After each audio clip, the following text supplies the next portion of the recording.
Greetings everyone, welcome to Chessadvanced, and this is a game played by me. This is a bullet game, and so there's going to be a lot of blunders, but this is one of my finest attacking games, and here I'm just excited for you to see it. Because so without further ado, let's start with this game. Here d4, but I'm with the white pieces, and we have b6, c4, and just bishop to b7, knight to f3, knight to f6, and just c3. We have d6, and just pushing the pawn all the way d5, and we have knight bd7, g3, and just e5.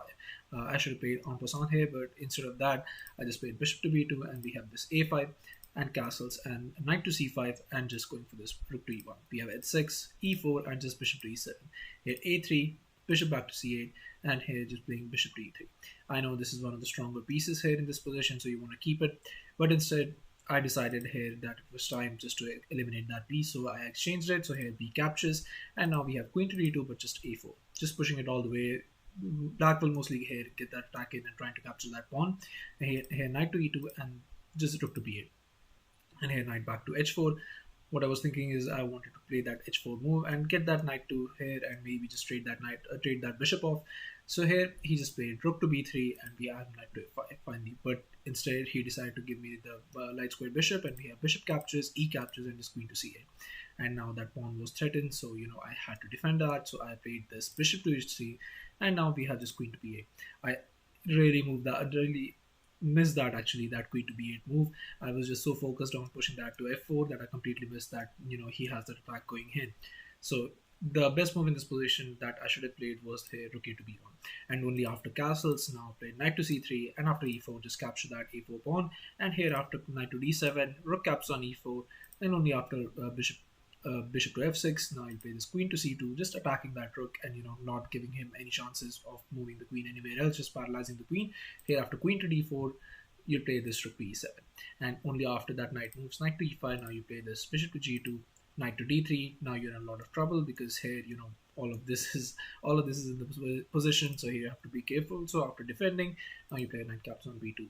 Here rook to b1, bishop captures. You don't want to trade because this will come with a check and you'll lose your rook.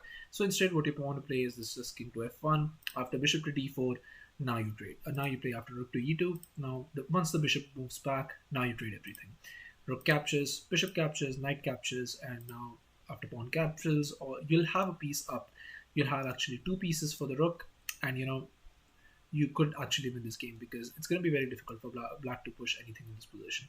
But instead here I instantly played f4. I was just so excited for that track here, but just rook captures on b2. I completely missed that, but you're gonna have to play better than that. So here queen to e3, rook to b3, and the queen moves back. He played e4, but now I saw an opportunity to actually grab that pawn. Here castles, and I captured it. Rook captures, and now just bishop to f6. Now that bishop is joining the party, and it could be troublesome for me.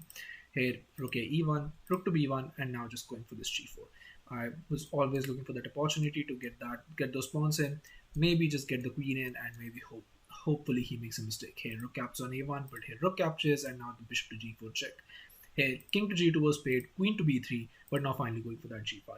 And his mistake was he thought that there was no attack happening. Here h5, but now just finally going for that rook to e1, queen to c3, and he completely missed. And I just played this rook to f1, queen captures on a3, but now finally going for this queen captures on h5, and now I'm very much closer to the attack than he thought possible. Here queen to b2 check, but just moving back, and now he has absolutely no checks in this position.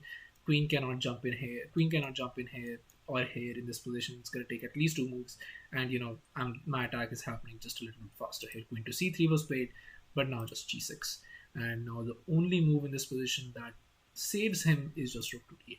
Just getting that rook out, making some space, because now if you go for this check, it doesn't work because the king moves in. King is secure and you don't have this check, so even that check will not work. So here you would have to play this beautiful move, which was not played in the game, but this beautiful move, which is this f6. I mean, here after bishop captures, now you play this g captures with a check only after the king moves. Now not this check, but now going for this bishop to e6, just defending that, getting the queen ready for that attack.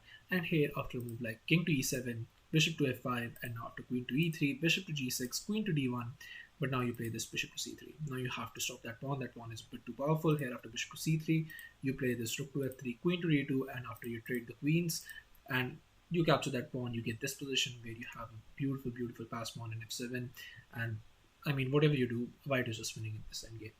So here, but after g6, he made a very very terrible blunder. He played this f captures, and only after this f captures, now you have absolutely nothing in this position. He thought there was no checkmate, but he forgot that this bishop is cutting through nicely along this diagonal. So here, after rook to f6, I go for that check and another check, and once he moves, I went for this pawn captures with a check, and only now once he moves, he forgot that I have this mate, so I was able to get that mate on the board, and in just 40 moves, I got this brilliant attacking masterpiece.